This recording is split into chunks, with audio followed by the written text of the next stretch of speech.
NRA members and keeps picking up. I think you might have to go back to what the philosopher Thomas Hobbes called the state of nature. Sort of the pre-government world where, the president wanted, it was in the New York Times, that he had told his aides in the transition to think of every presidential day as an episode of a TV show in which he vanquishes his rivals. He's driven entirely by conflict and entirely by narrative. And so yesterday actually is a perfect example of Trump's vision, insofar as it is a vision of the production of the presidency, because I do think he believes in it, thinks of it as a production. So the theme here, as Hobbes would say, is the war of all against all. And we wanted some people wanted the WWF in the White House, and now they have it. They've got it. Gene Robinson, it's hard to decide what story's the biggest. Is it Hope Hicks leaving, somebody that's been with him and loyal from day one, that knows everything that has happened since day one? Is it Jared Kushner, his son-in-law, getting hundreds of millions of dollars from a man who he had talked to in the White House and even dangled the possibility of a White House job with? Is it Bob Mueller? Us finding out from NBC News that Bob Mueller is now drawing a straight line from Donald Trump to those emails that have been leaked and released, and starting to push people on that. We've got him attacking his attorney general. We've got his attorney general attacking back. I don't know where it starts. What's the biggest story to you that's going to have impact weeks, months from now? It's really hard to pick. I mean, and by the way, wasn't Paul Manafort arraigned? Wasn't that yesterday too? Yes. Or was that the day before? I've kind of lost it. This huge story. So you put it all together. You can kind of link Hope Hicks' departure because of her testimony the day before, and also several of those other stories you mentioned to the Mueller probe, to this larger question of this very wide-ranging investigation of the Trump administration that seems to be closing in, perhaps not on one single focus, but on multiple foci, because you've got Jared Kushner under palpable pressure right now from that New York Times story last night about the $500 million in loans he received from executives after inviting them to the White House for meetings that we still need to know more about. I mean, it was just extraordinary. But I would say, when we look back on it, we might see this as a day when there was really a feeling that the whole Mueller investigation was really starting to tighten, and then the alternative is the gun question. Not that Congress is going to agree to everything that President Trump said, but that the weather has changed on gun control, and we may look back and see this as a day when the weather changed. The 2 weeks that they've been gone, including their life mission, and for some, their hair. How'd it go in there today? It was really good, really calm, really quiet, really laid back today. You thought they handled it well? What do you guys think? I think so. They're helping us heal, and there was a lot of tears, there was a lot of pain, but they're helping us heal. Lots of counseling, and it was nice to be with everybody again. And the quicker we get back into the things, the better. And the therapy dogs helped a lot. That was nice. And the teachers are just being really supportive and helpful, and all the students. And we're just coming back together as a family again. It was hard walking into my classrooms again and seeing my teachers and my friends, and also walking into my classroom where I lost my friend, and just seeing her desk there empty and knowing that she'll never be back. How will you cope with that? I'll just have to, distract myself and try to move on, and know that she would want me to live my life, live a happy life, and I know that she's in a better place now. Ever since everything happened, Joaquin, obviously, he had bleached blonde hair. And so I just looked myself in the mirror, and I'm just like, I kind of want to do something. I kind of want to make a change, I just bleached my hair. And it shows, we're remembering Joaquin and who he was, because everyone knew him as the kid with you know, blonde. He dyed his hair blonde, and we're just like, okay, that's a good way to remember him and respect him. So how are you guys going to move forward? I think I'm just going to be like more positive and live my life like a little more full to my own standards every day, like for them instead of like letting it drag me down. I've become an activist in every single sense of the word. I don't want this to happen to another school. Simple as that. I'm moving forward in this way. I'm going to make sure that I feel safe, my friends feel safe. I want to work with people. We're going to make sure we talk about mental health. We're going to make sure we talk about common sense gun control. We're going to make sure that something actually changes in this country. Do you have the energy to keep it up? Yes, I do. And the NRA and everyone is betting that we won't have the energy, but we will have the energy. We're teenagers. And what happens to the movement now that you're back at school? Obviously, you guys are kids. You're going to be busy. You're going to have schoolwork. So what happens now? It's going to be difficult because we're obviously in school and we do a lot of stuff out of school, but our teachers are behind us and they know what we're doing and they're really helpful with that. So I think because we have the support with our teachers and our parents, it won't be that much of a challenge to keep working on the movement. We want change to happen. I know it normally doesn't happen fast. Obviously, there are more things that can be done. So we're taking it one step at a time. This wouldn't be happening without you guys. Do you feel a sense of satisfaction? We don't feel like some people call us heroes, some people call us we're doing this, but we're just doing this for us so it doesn't happen to my younger brother who's 12 years old who's going to come here in 2 years. We just don't want this to happen to anyone else. So I think that's really what we're fighting for. I liked what that one kid said, when I said, how are you going to have the energy for this? They're going to be back in school now, you know? And he said, of course we're going to have the energy. We're teenagers. It's true. And also, look, they are the impetus. They are the motivation. They are not the end point. They shouldn't be held to account for the solutions and getting them enforced. That's for others to do. For sure. And I think they know that. But they do still feel energized and activated, even going back to school. So obviously we will follow their progress. You have to. Otherwise, people will forget. Definitely. And that would be tragic. So thanks to our international viewers for watching. For you, CNN Newsroom is next. For our U.S. viewers, New Day continues right now. Hope was one of the people he really, really trusted. And he's going to feel like he's on an island. This looks to me like more evidence of a White House in disarray. The president may have berated her for being honest. She was talking about leaving. I wouldn't blame her. He's undermined Attorney General Sessions from the very beginning. And now we know he tried to oust Jeff Sessions. I wouldn't stay at all. I wouldn't be anybody's whipping boy. The president can fire the Attorney General, but he can't do it for corrupt motives. That's what I think Mueller's trying to get at. Take the guns first, go through due process second. Due process must be respected, and we stress this to the president. There is no other issue out there like background checks. It works, people want it, and we can't do it. But you have a different president now. This is New Day with Chris Cuomo and Allison Camerata. Good morning. Welcome to your New Day. We begin with the chaos unraveling in the West Wing. One of the president's most trusted, longest-serving aides, Hope Hicks, abruptly announcing she is resigning. CNN has learned President Trump did berate his communications director after she admitted to congressional investigators that she tells, quote, white lies on his behalf. Also this morning, Attorney General Jeff Sessions is fighting back after another very public attack by the president. It comes as the Washington Post reports special counsel Bob Mueller is investigating whether the president's efforts to push out Sessions last summer plays into a pattern that could be construed as obstruction of justice. And there's another explosive headline about the president's son-in-law, Jared Kushner.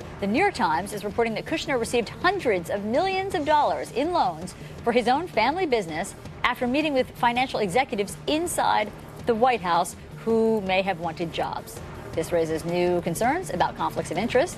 And President Trump stunning Republicans after saying that he supports comprehensive gun control, to the dismay of many of the GOP and, of course, the NRA. So we have all of this covered for you. Let's begin with Abby Phillips. She is live at the White House. What's the latest, Abby?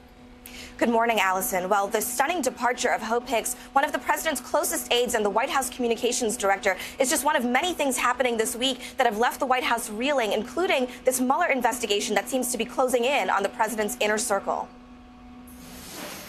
President Trump growing increasingly isolated after the abrupt resignation of one of his closest advisors, White House Communications Director Hope Hicks. Hicks is the fourth in that post to step down since Mr. Trump took office a year ago. Hope was one of the people he really, really trusted. So with her leaving, there's only a handful left, and he's going to feel like he's on an island. The White House attempting to downplay the shocking announcement, insisting that Hicks has been thinking about leaving for weeks. But Hicks's departure came one day after she testified before a House committee as part of their Russia probe, conceding that at times she's told white lies for President Trump. A source tells CNN's Aaron Burnett that this admission upset the president, who berated Hicks after her nearly 9 hours of testimony.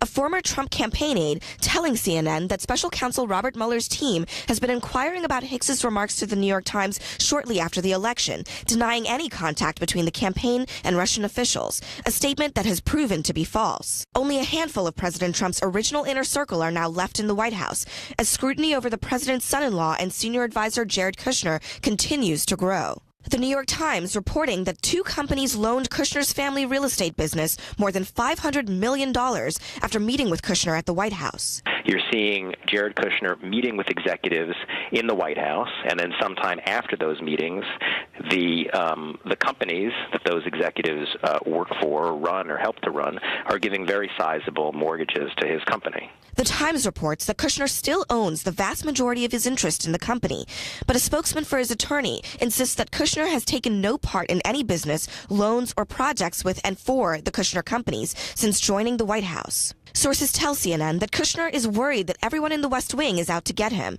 after having his top-secret clearance stripped by Chief of Staff John Kelly. All of this as the Mueller probe intensifies. The Washington Post reporting that Mueller's team is looking into whether President Trump's efforts to oust and intimidate Attorney General Jeff Sessions last summer amounts to obstruction of justice. I am disappointed in the Attorney General. He should not have recused himself almost immediately after he took office. The Post adding that the president has privately referred to Sessions as Mr. Magoo, a cartoon character who is elderly, myopic, and bumbling. President Trump lashing out at Sessions again, calling his approach to investigating alleged surveillance abuses disgraceful. Sessions dining publicly with the other top members of the Justice Department Wednesday night after firing back at the president's latest attack in a rare statement. As long as I am the Attorney General, I will continue to discharge my duties with integrity and honor, and this department will continue to do its work in a fair and impartial manner. Well, just a few minutes ago, President Trump responded on Twitter to the National Rifle Association after the back and forth over his extraordinary meeting with bipartisan lawmakers yesterday. The president wrote many ideas, some good and proven targets of killers. After many years, a bill should emerge, respect Second Amendment. Now, the reason the president is saying this is because last night the NRA sent out a statement calling yesterday's meeting in which the president said, take away the guns first and respect rights later. They said it was good TV but bad policy. Republicans are also pushing back hard on that proposal that came from the president's own mouth. So we'll see where this goes today, Allison. Do I look like Allison to you? No, Abby, thank you very much. Appreciate it. All right, let's talk about all the turmoil in the West Wing with Anthony Scaramucci. He was the White House communications director for 10 days, replaced by Hope Hicks, but knows very well what the dynamic, what Hope Hicks meant to President Trump. How big is this? It's 11 days. All right, yeah, let's start. 11 days. Start Fake news. Right, finally, with 11 days. 11 days, but you were relevant before that period. You're relevant after it. You know the man. You know the vibe. How big is this? I worked on the campaign a long time. Right. And I was also on the executive transition team of the Absolutely. committee. So, I remember it well. How big is this? Well, I think it's a big departure in the sense that this is one of the president's closest friends, aides, loyalists, somebody that understands the heartbeat of the president, understands his personality, and also is, she's incredibly good at guiding people. And I will tell you this about Hope. And Washington's a rough place. We both know that. There's not a malicious bone in Hope's body. I mean, she's just a wonderful person, always trying to do the right thing, cares about everybody, not interested in the conflict, not interested in the ego rub and the internet bashing that I experienced or other people have experienced. Now, on the plus side, people... It's a big loss for the president. People close to the president say the untold value of Hope Hicks wasn't about communications. It was about external communications. It was internal. Her ability to say to people, do not come at the president this way on this. He's angry about this. He doesn't want to be told about that. And that was very valuable for people trying to negotiate his mood around him. I think some of that's probably true. But here's the other thing is that, I think people always felt that she was very fair and very honest. So if you went to her with something and you said, okay, what do you think of this? She would give you a very honest interpretation. It was none of that political nonsense or trying to, sense the tea leaves of the situation. So I have an enormous amount of respect for her. She's going to have a phenomenal career.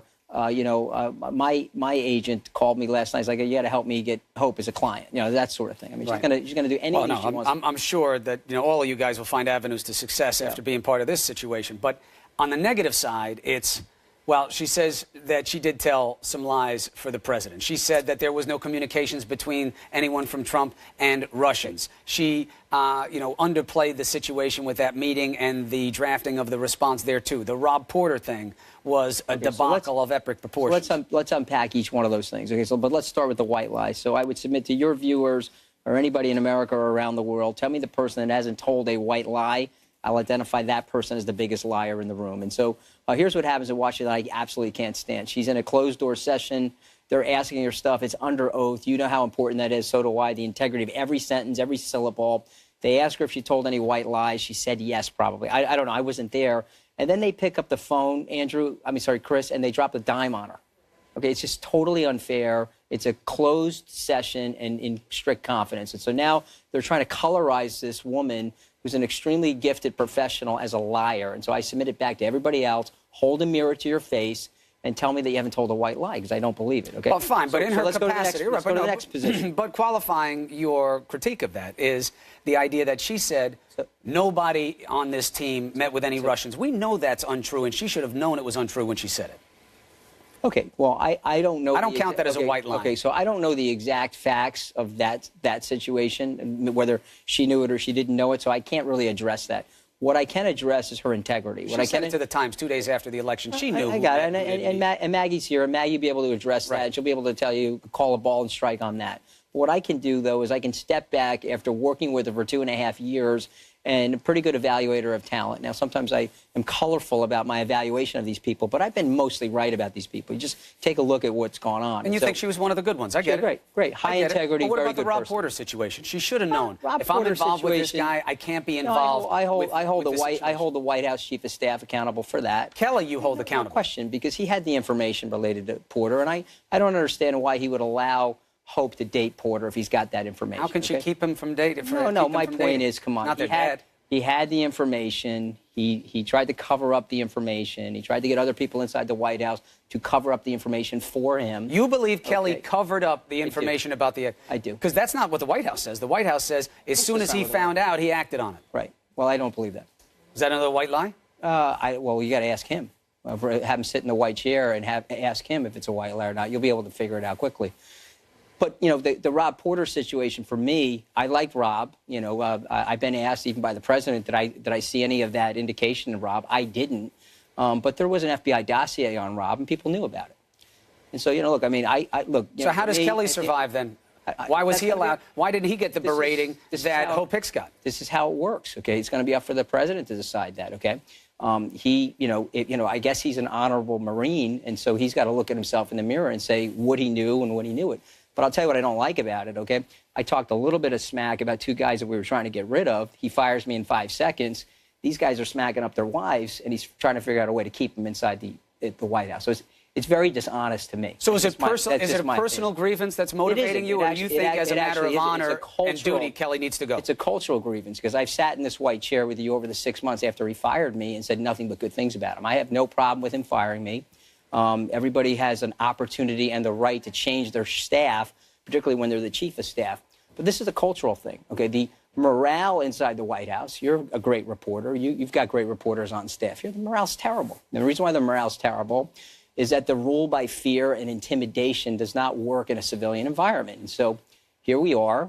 It's messed up. It'll be up to the president to figure out if he wants to fix it or not. If he doesn't, well, the question is whether or not the president is contributing to the turmoil. I predict more departures. You predict more departures. There'll be more departures. So you are subscribing to something that's bubbling up here, and I want to hear Maggie's take on this as well. There is an Ides of March theory going on right now. Obviously we're in March, Ides of March. We all know what that means, right? Beware the Ides of March. That's when Caesar got taken out. But it's about trouble in the middle of the month. That's what the Ides were. Do you believe that that's what we're looking at here, that there's going to be more trouble? I don't know, but here's what I know, is that when you're running an organization, particularly a civilian organization, there has to be an esprit de corps that's very different from the military and the ordinance structure of the military. And so, to me, I look at the morale. I see the departures. I see the departures of Trump loyalists and people that are close to the president. I see the fact that John has denied access to the White House of the president's strongest loyalists, myself included. I get invited to go to the White House. He's got me blocked on the wave system. You know, what does that mean, bad morale? Because, by the way, I think it's a mistake going into a midterm election and into another presidential election where you've got Trump loyalists that want to help the president. I could care less that I got fired, okay? I'm not going to move off of my friendship with the president or my support of the president's agenda. But now, what are you going to do? You're going to block me from getting, if someone wants to see me inside the White House, you're going to block me. When you talk about morale, what does that mean? What do you think is going on? Morale, there's a fear, culture of intimidation, people afraid to talk to each other. Coming from the president? They're afraid of the president? No, I think it's the chief of staff. I think there's a culture of fear inside the White House, and people are afraid to talk to each other. Because Kelly's supposed to bring order. It's supposed to be a calming influence. You say no. Well, when you say order, there's a martial order. There's a martial order. And then there's order where there's like good harmony. Okay, there's two different types of order. There's a lot of different ways you can describe order. But sometimes order is actually not a good word. Do you think that Kushner and Kelly can exist in the same White House for long? I hope so. Okay, because Jared is a very valuable contributor to that White House. He had a broad portfolio. He's a very smart guy. You know, I have an enormous amount of respect for him. And by the way, here's the other thing. He's worked on this campaign / transition / presidency for a very long period of time. He knows the president very well. Obviously, he's a family member. We don't have to state that, but I'll state it.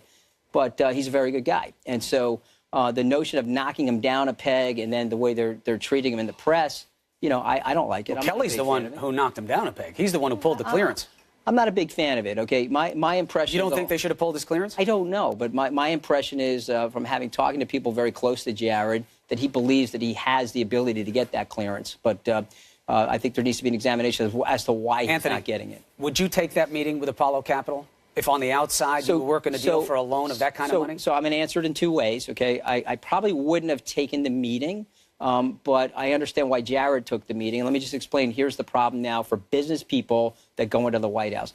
The system is set up really to block business people. I had to sell my company to get the OPL job, okay, a $228 million company, which has now been tied up in CFIUS for 15 months, okay? So that's CFIUS is the vetting administration that looks at those kinds of deals. I sold it to a large cap global company, happens to be based in China. So now I have to wait 15 months for regulatory approval or disapproval, okay? Never asked for a favor. I just wanted the process to start. But as it relates to being a business person, Jared had probably loans outstanding from those companies prior to his arrival inside the White House. And so now you're in a very tough spot because of the way the rules and ethics are made. They're literally designed, Chris, to block entrepreneurs and business leaders from entering the system. Lawyers, academics, people that don't have strong intertwined business ties, it's a very different situation. Right, but you know that there's... A military general, right, or but you know there's good reason for that. Money or any business. The good reason for that, Anthony, is exactly what we're seeing. 184. Look, you know Apollo Capital very well. That is an unusual bridge loan, $184 million that they put out. The guy wanted to work by the reporting on their own portfolio. Okay. That's an unusual one. It's a healthy one.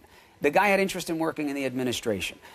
You come and you meet in your capacity as a representative of the United States government, and then you allow that to happen. Citicorp. Same deal. You allow that to happen. When you analyze these things away and you characterize them the way you just did, okay, I understand the point that you're making. Semblance of impropriety is the standard for ethical conflict. I understand the point that you're making, and I understand the issues around conflict. But I'm saying something that's way broader than even Jared Kushner or tons of business people work in there before. You can put your shares in things. You can divest. You can do different things if you want to serve the public. It's Chris Paulson. When he came in and it took us through the entire depression? Okay, well, hold on a second. Paulson's in a publicly traded company. Right. Very liquid, very deep liquidity in that stock, and you can let go of that thing without, quote-unquote, CFIUS approval, none of the other nonsense. Jared and his family are tied into Goldman Sachs, very deep liquid stock. Trump? Okay, he's on a different standard. Yeah, and he hasn't been transparent at all about it. If the rest of you guys acted the way the president did, you would have never been given your permission. Hold on a second, but he's at a different standard. Look at what the law is. Okay, he is the one exception in that whole system. He could literally run the Trump organization and the Oval Office at the same time and be above the ethical fray. No, he wouldn't be above the ethical fray. He'd be above the legal fray. Okay, he wouldn't be above your ethical fray, but at the end of the day, you think you want a president running a private business? Well, the American people had to decide that, right? They voted him in, they did he recognize said he would have nothing to do with his private business anymore. He really hasn't. Come on. Come on. How can you say that? He spends most of his time at Trump properties. Are you hanging out with him? Huh? He spends most of his time at Trump properties because he owns the properties. It's like going to your own But I'm vacation saying home. look, the idea that he has nothing to do with his brand, all of this is an extension of brand for him. Come on, you know that. Anthony. Okay. No, you know that because of the way you're insinuating it, okay? I know the kids very well. Won't show his taxes. He won't open any of the books of any of his transactions. Look, he looked at the situation with Governor Romney. When Governor Romney showed his taxes, poor Mitt Romney had a small Cayman Islands account. He built his career, made himself unbelievably financially independent, and they railed on him for his Cayman Islands account. And then they started these negative campaign advertisements about that he gave a woman cancer in the middle of Michigan. So this is what happens in our society. This happens in our politics. You can dislike the president, but he's a very good campaign strategist. The decision not to put out his very complicated tax structure and system was probably a good one because it took off the table all of that negative activity. Yeah, but what about truth and transparency to people? You think they're too dumb to figure out his taxes? You got his taxes? No. If I had them, we wouldn't be having this conversation. I would have had a bunch of experts go over it and outline any issues. Here we go again. Okay, the people voted. They looked at the president. They didn't have full information. Warts and all, but they had full information. And now we're steep in an investigation Chris, that let me largely finish. is looking at exactly the things they don't know about. They had full information that they didn't have full information.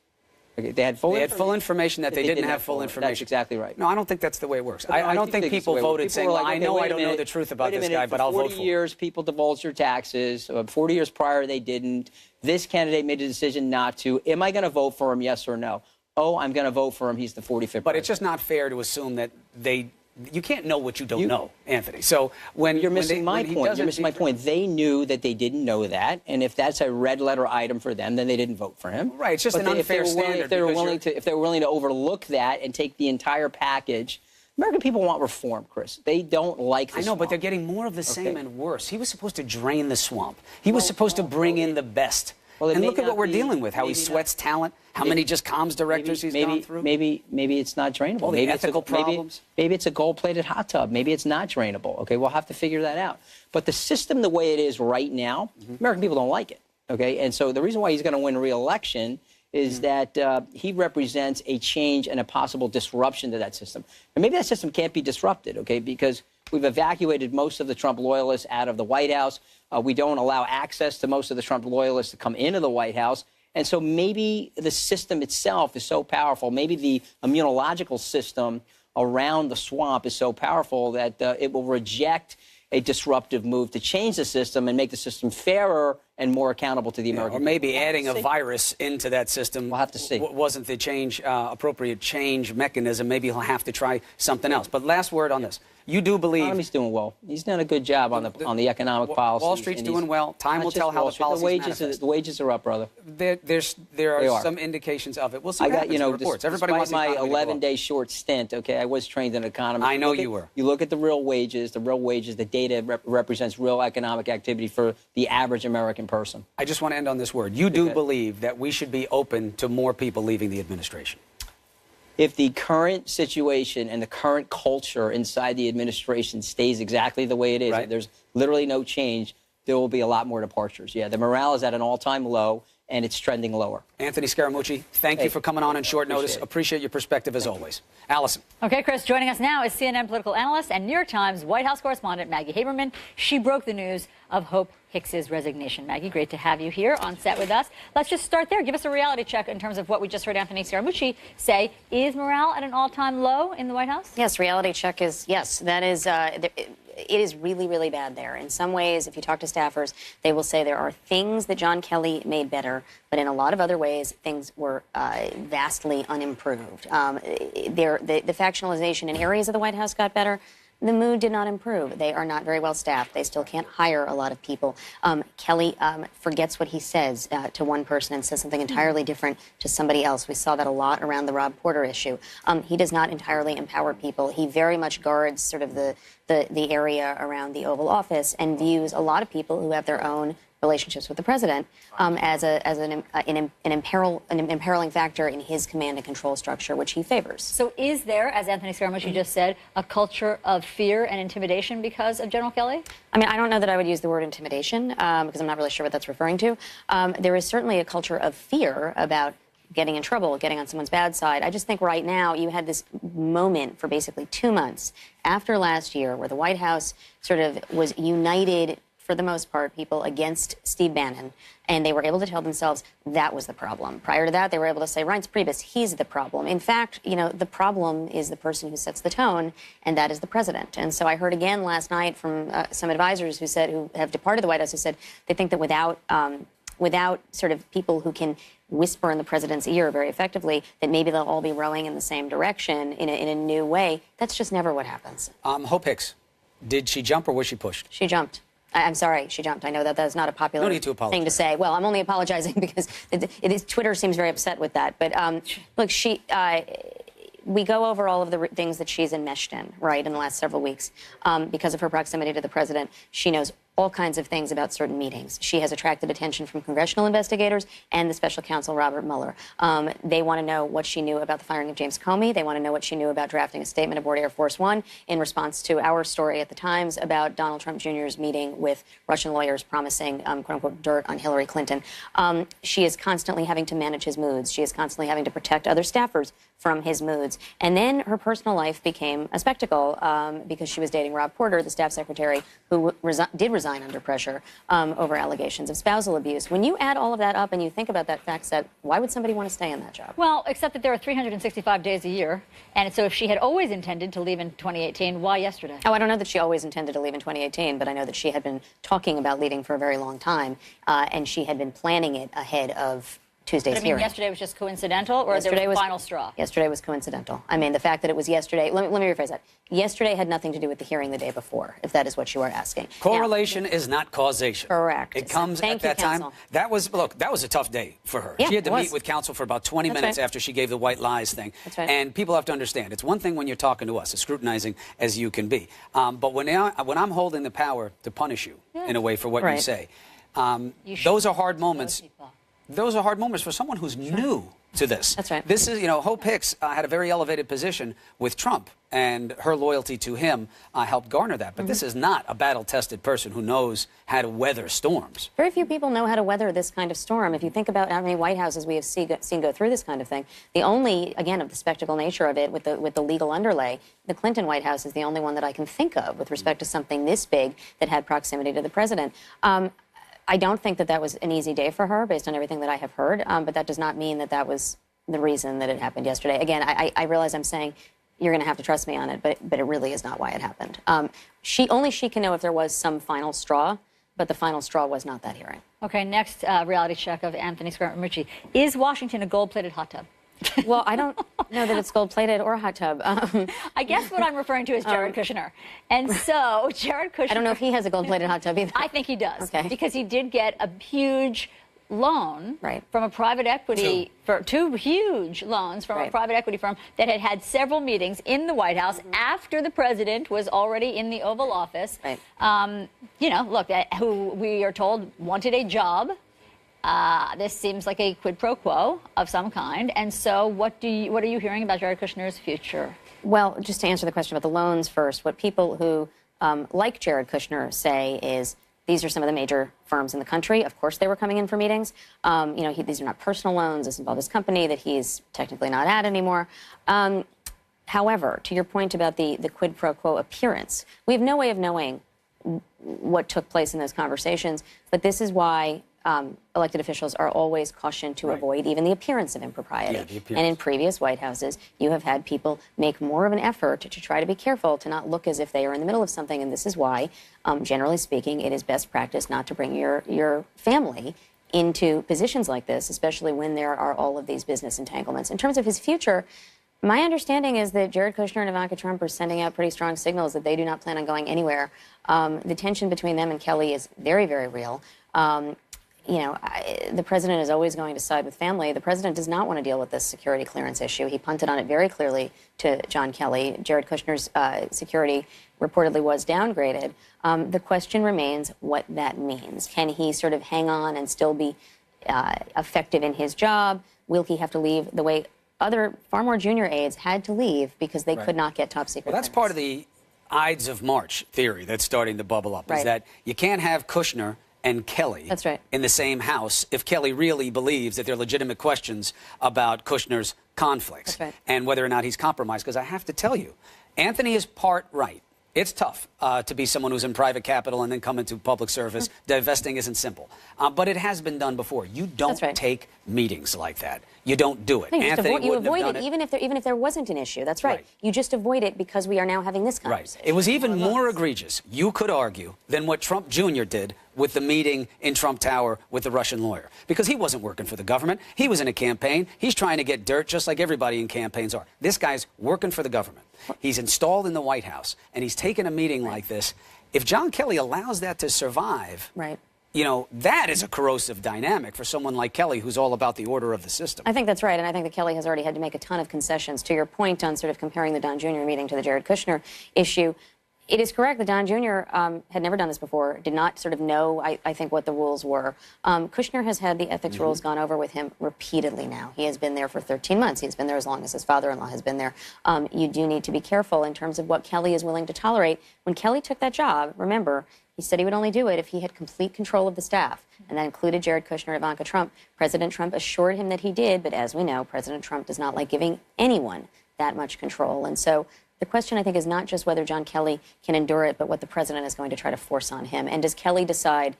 Kelly clearly believes that he needs to be there for the sake of protecting the Constitution. He has said that to people. Does he decide that is worth the trade-off?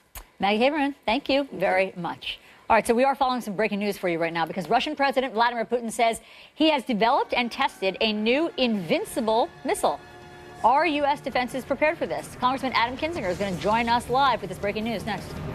Some breaking news for you right now. Russian President Vladimir Putin claims that Russia has developed and tested a new, quote, invincible nuclear missile capable of reaching anywhere in the world. Joining us now is Republican Congressman Adam Kinzinger of Illinois to talk about this and so much more. Congressman, great to have you. Yeah, thanks. Here in studio. Let me put up for everybody what this is what President Putin just announced in his annual speech to lawmakers. It's basically their sort of State of the Union. So he says they've developed this new ICBM, intercontinental ballistic missile. New warhead cannot be intercepted by anti-missile systems. A new missile can reach anywhere, almost any point in the entire world. Russia tested this new nuclear-powered missile at the end of 2017.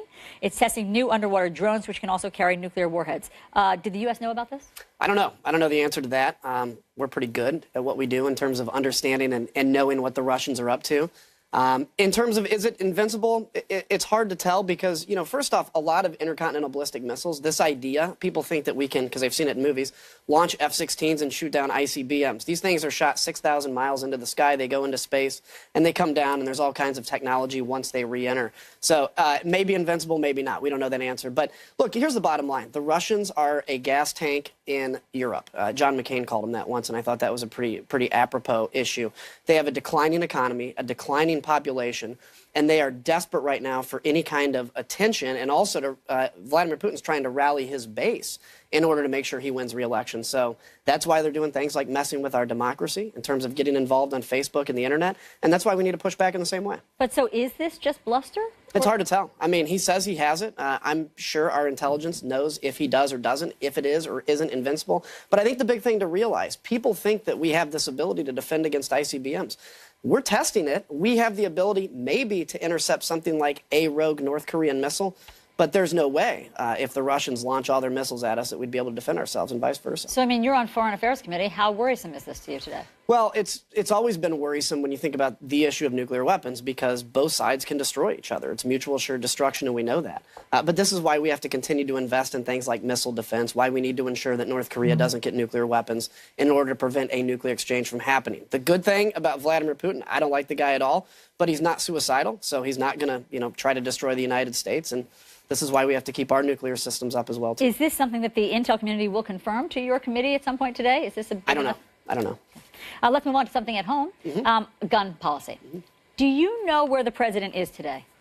You mean like where he is on guns? Yeah. No, I don't know. You know, at one point you hear him say he doesn't want to do anything, and the other point it says he wants to do a lot. Here's what I've said. There are some rational things that both sides can take care of. Number one, I do think the purchase age of an AR should be 21 years old. Just you have an to be AR 21 to or drink. all guns? You know, I don't know. Definitely an AR. The federal government has made it 21 to own a pistol. Yeah. I actually think it makes more sense if that would be 18, but I'm fine keeping that at 21. Now, the question is, if a kid wants to go shoot a shotgun or he wants to shoot something else, should he have to be 21? That's debatable. But I do think to buy an AR, as a guy that carried basically an M4 version in Iraq, I do think to carry an AR, you should probably be 21. I think the vast majority of Americans agree with that. Let's ban bump stocks. That one's easy. And then if you fix the background check system, those three moves would have mitigated or prevented the last three mass shootings. So you don't want to see an expanded background check that would be at gun shows, person-to-person sales, those things. You just want to see the fixed NICS. I'm okay with expanded background checks. Now, the key is, how do you make exceptions for if I'm going to buy my dad's gun, for instance? Do you need to go through the NICS why not? system Why is for paperwork that? so onerous to everybody? No, I don't think it is. I don't think it is. I think these are 80% issues, but here's the point. I say this to my side. You can't say we can't do anything. And I say it to the other side, to the left. Don't say we have to do anything short of banning assault rifles we're not going to do. There are 80% issues. Let's say 21, right? A huge number of school shootings happen with somebody who's either in the school currently or just out. So if you make it 21, you take that out of their hands. Fix the background system, ban bump stocks. Bump stocks would have mitigated the massive amount of carnage in Las Vegas, maybe not have prevented everything. Those are good moves we can all make. Here's what the president has said, some of the things that he has said. So let me just play those for you and our viewers. I'm going to write the bump stock, essentially write it out. It doesn't make sense that I have to wait till I'm 21 to get a handgun, but I can get this weapon at 18. I don't know. I like taking the guns early. Take the guns first, go through due process second. Is it fair to say that if President Obama had said, take the guns first, go through due process second, you would have gone nuts? I think that is basically fair to assume, yes. I mean, so is it the Republicans aren't taking the president literally on this stuff? No, I think we take him literally. We always known this. He's unique in how he says things. And I don't think he's overly ideological. I think everybody around him says, look, he's not somebody that was raised basically a far-right conservative. He believes in conservative principles, but he's not overly ideological. So that's a negotiating tactic. I think he's saying, and I think rightfully, that there are some things that are on the table. I think when he says, let's take the guns first, my guess is, I didn't see the whole thing, that he was referring to the issue of how do you keep somebody that has mental health issues that have been reported? I think he was. How do you keep them from getting a gun? And I think that makes total sense in terms of how do we write that. But it's not necessarily the most articulate way to say, let's take the guns first and do due process second. All right, Congressman Adam Kinzinger, thank you very much for being here with us. Chris.